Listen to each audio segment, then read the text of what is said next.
Celebrate with us as we commemorate the 80th anniversary of King Kong, Hollywood's biggest leading man. And stay with us as Heritage Square Museum transports visitors over the rainbow with an art display inspired by the wonderful Wizard of Oz on this edition of Out and About.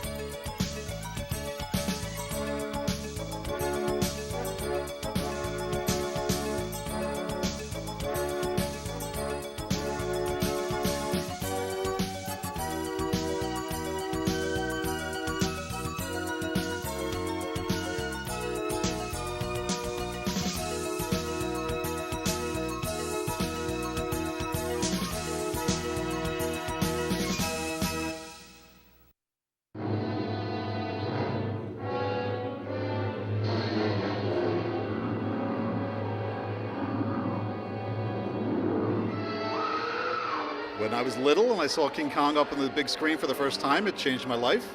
It was just the most adventurous, thrilling film I'd ever seen when I was about 12 years old.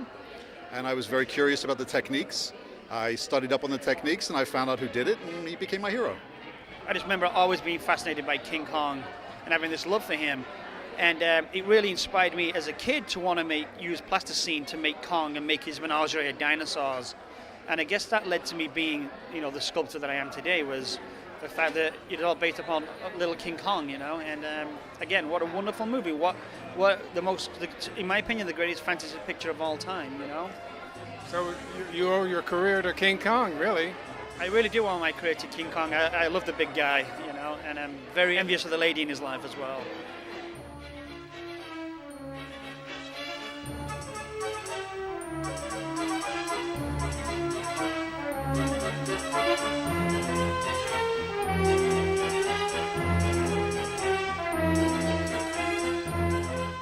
After 80 years of thrilling moviegoers from around the world, Hollywood's tallest and darkest leading man still retains his loyal following.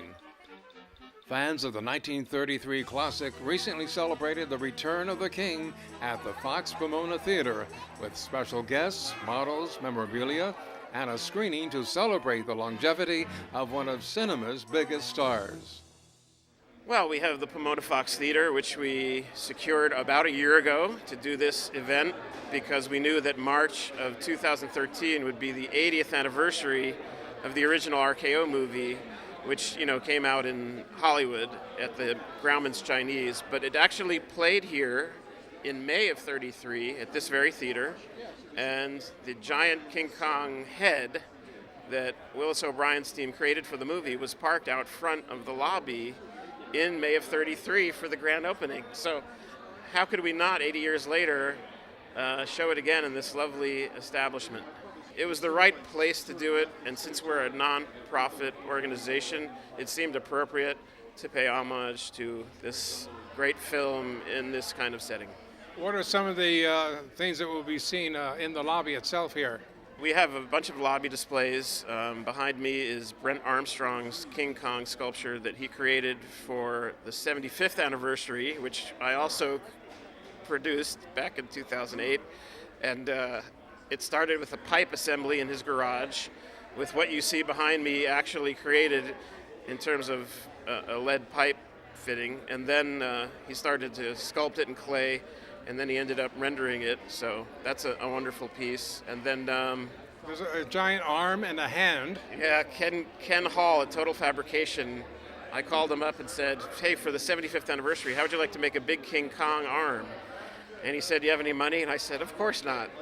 And then he said, well, sure, if I get to keep it after the anniversary, yeah. And he made it, and it was based on a sculpture by Mike Hill and molds created by James Mansfield, who's a Disney animator and a big King Kong fan. So it all kind of came together. And we were lucky enough to get it for the weekend to pose with people who can be in Kong's hand.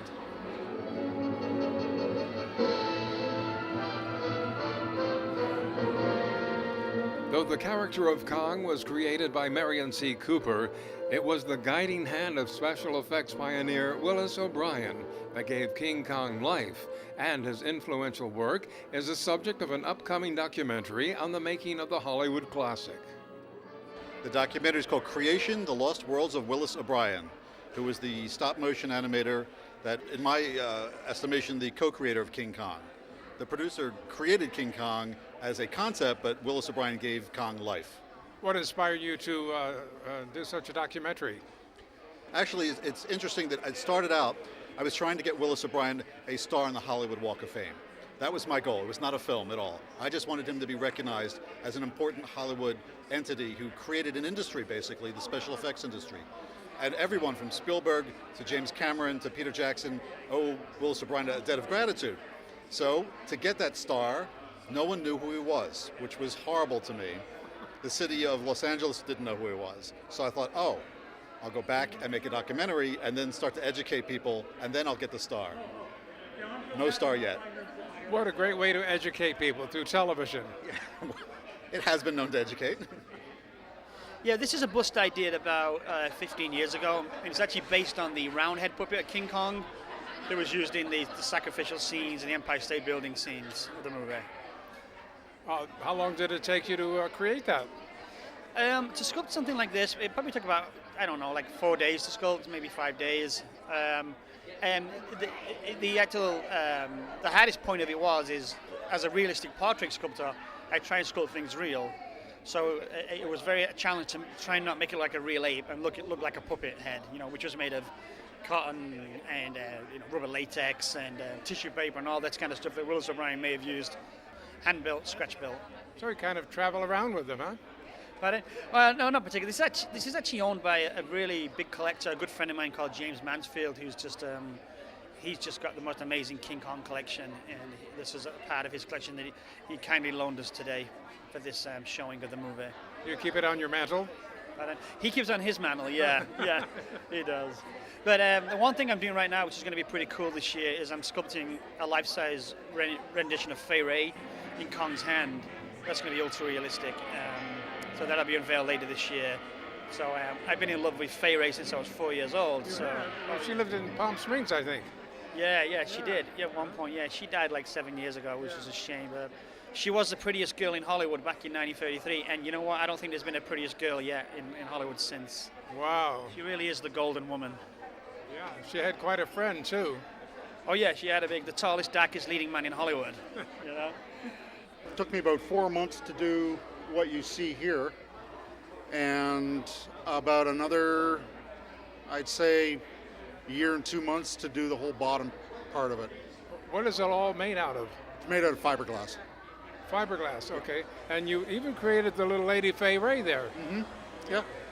Was that your first time doing something that small? Not my first time, but I've kind of, since her, I've kind of steered away from doing stuff that small unless I have to for somebody. You like the big, monstrous projects. I like the big ones, yeah. I like the museum size. Something that's going to stand out in a display room. I see the airplane. You did that too? Mm-hmm. Yes. Yeah, I mean, it's kind of amazing, and those teeth seem to be so accurate. Yeah, I mean, having been a makeup effects artist for a little over 30 years, you have to get into all kinds of, muscles and the muscles of the face and teeth and tongues and eyeballs and nose hairs. And anatomy, yeah.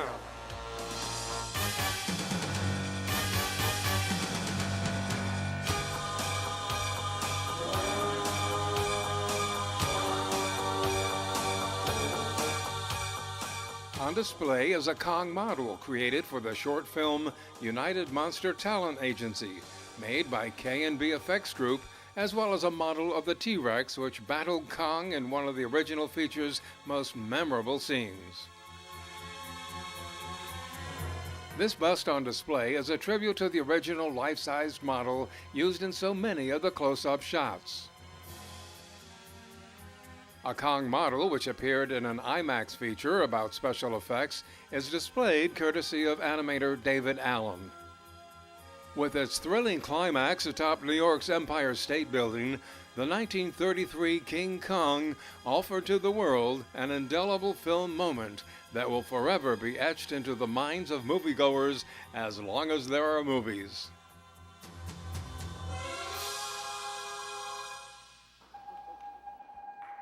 At 2:30 p.m., the house lights at the Pomona Fox dim, and a familiar sound fills the hall of the packed theater.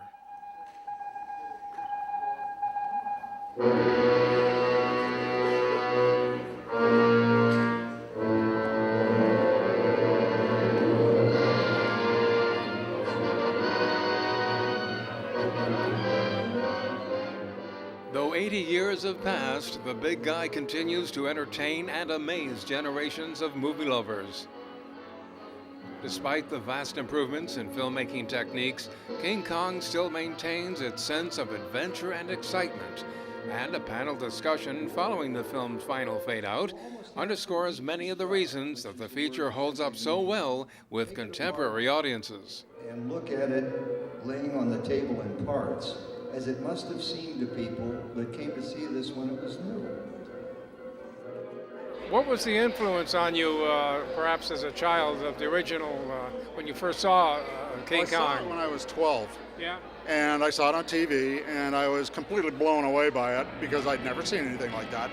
Just having seen it hundreds of times over the years, I'm still constantly amazed at all the glass mat work, the painting, the way it moves like this when the cast moves through a set, you know, and it's mind-boggling.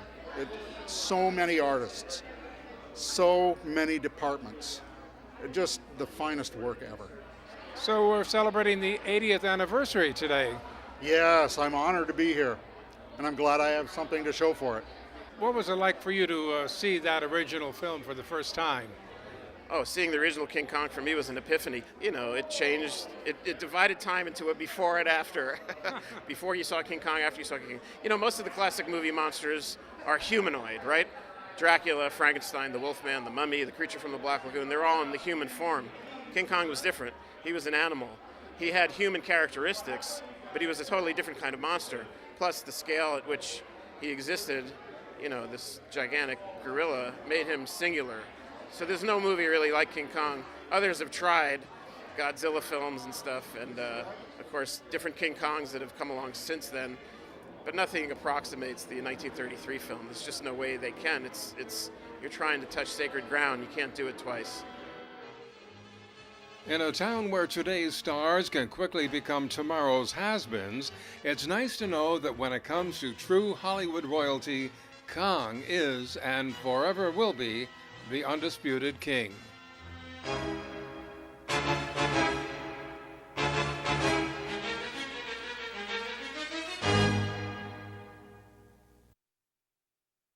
When we return, we'll continue with the Hollywood theme as we explore art and sculpture influenced by L. Frank Baum's wonderful Wizard of Oz. Stay with us as we attempt to separate the good witches from the bad witches when Out and About continues.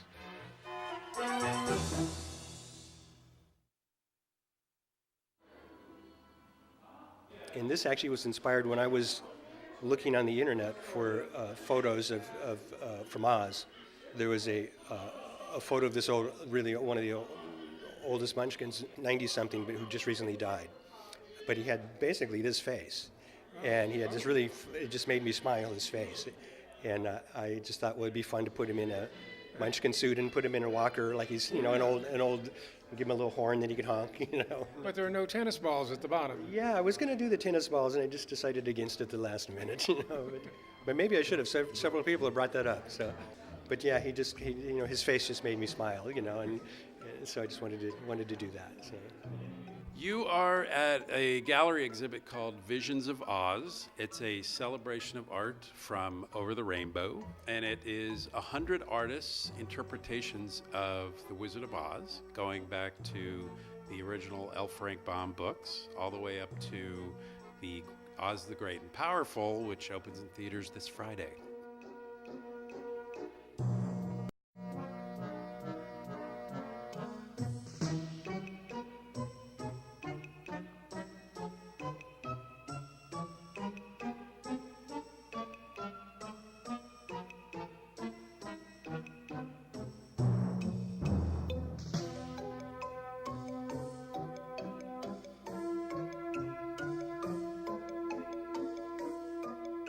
Fans of L. Frank Baum's wondrous works are following the yellow brick road to Heritage Square Museum in Los Angeles to gaze upon Visions of Oz, a celebration of art from over the rainbow. The collection represents the works of scores of artists who have taken their inspiration not only from the many Oz books written after the beginning of the 20th century, but also from the beloved 1939 MGM musical that continues to entertain and enchant audiences today. The gallery is filled with art that's basically done by artists that we pull from the movies and television, like visual effects, makeup effects. There are many comic book artists, children's book illustration artists. So we pull from every talent pool that we can actually get from. But they're from all over the world, actually. So we had 2 pieces come in from Spain last week. So It's a very interesting locale, too, here. it is. We were lucky to find this. The house was built around the same time that the original books were written. So it was just a perfect fit when we found it. Outside of the Perry Mansion are Oz-related props like a contemporary version of Miss Gulch's bicycle, complete with a Toto-sized basket. Sticking out from under the porch are the legs of the Witch of the East. But the real treasure is inside, as several galleries display the artworks inspired by Baum's vision. So the show is actually broken down into 4 different themes that covers the entire history of Oz. There's one room that's an ode to L. Frank Baum and W.W. Denslow, who was the original artist who drew the books. There's another room is the 1939 MGM Wizard of Oz, which is all tributes to the Judy Garland movie. And then there's a room that's basically our dark room, which is all flying monkeys and wicked witches. And then this room that we're standing in right now is actually the contemporary room, and it's sort of the contemporary nods to Oz, including Oz the Great and Powerful. We have a Muppet Wizard of Oz right behind me. We have Return to Oz, which is Disney's movie from 1985. So this is from the last 30 years or so.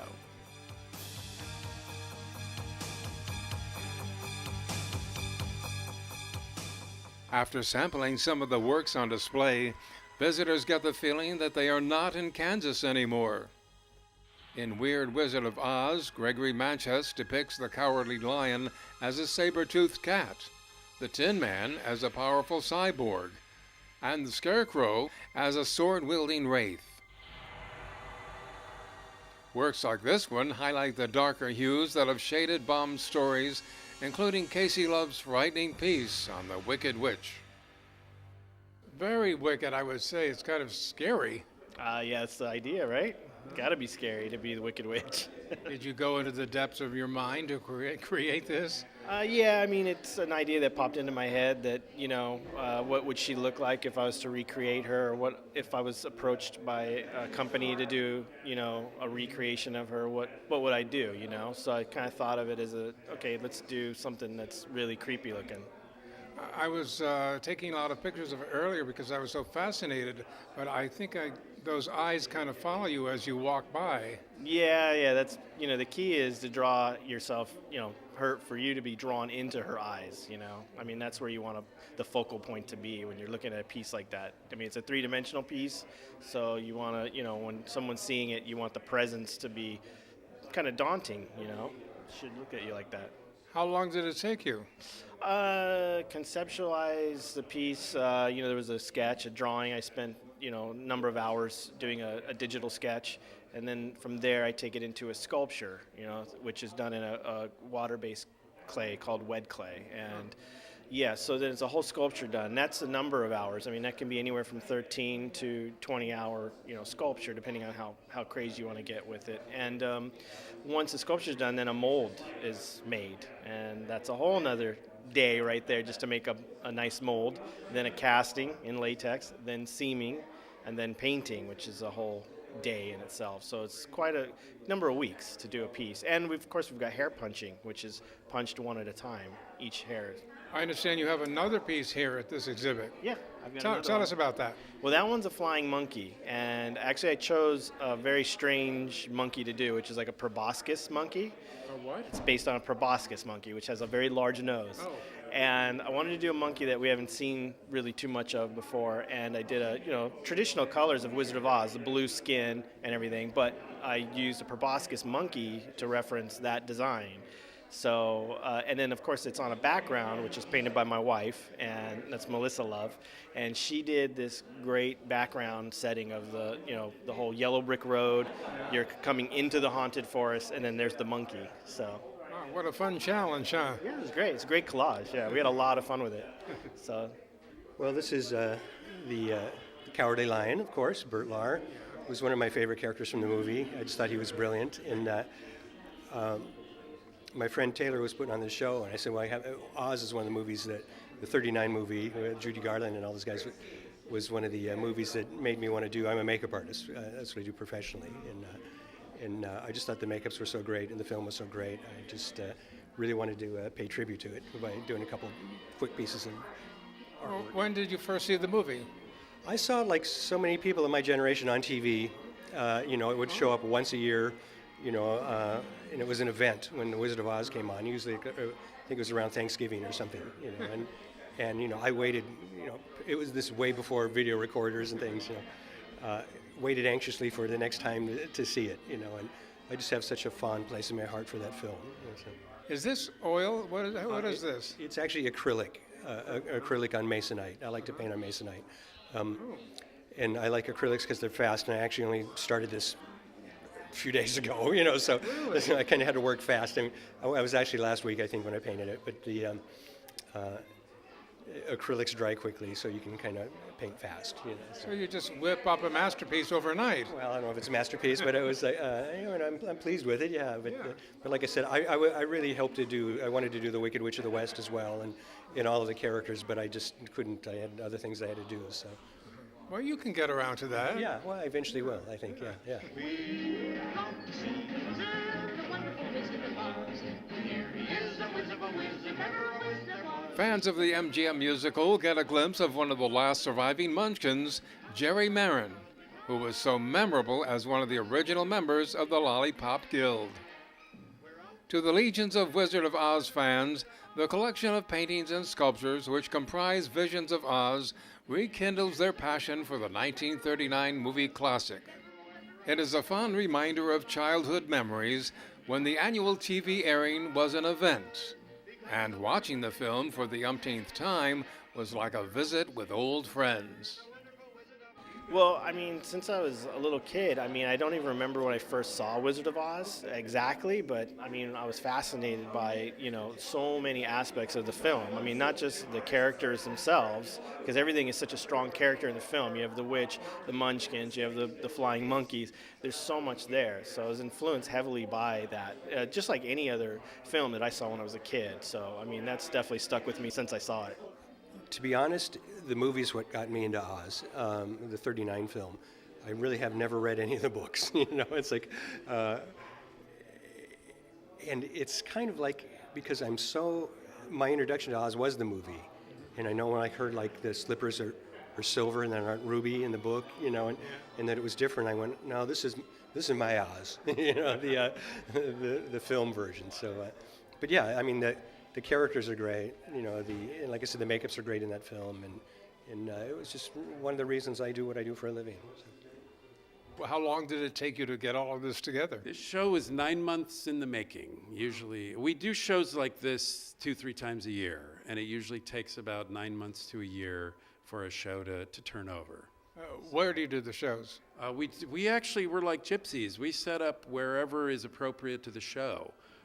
We also do a Halloween show called October Shadows, which we actually have in a mausoleum up in Altadena.